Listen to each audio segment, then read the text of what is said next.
President of Haiti, Jovenel Moise, has been assassinated at his residence by an armed group.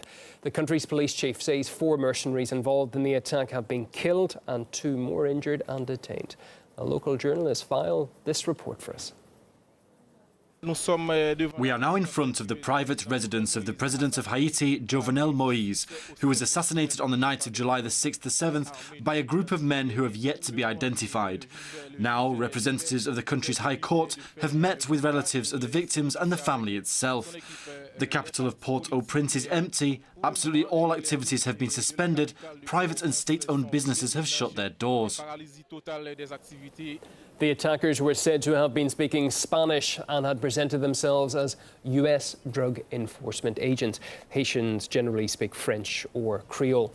The military has declared nationwide martial law for 15 days, with the army patrolling the streets to ensure compliance. The country's borders have also been closed.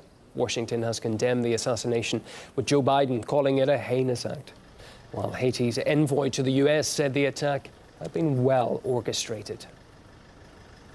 Video footages show that it is a well-orchestrated attack because it's a well-armed commandos, professional skillers. Now we're talking about mercenaries, foreign mercenaries. Probably there will be some internal hands and complices, but we'll leave that to the investigation.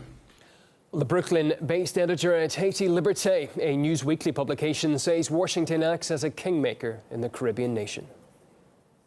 This operation, there were 9 brand new Nissan Patrol pickup trucks involved.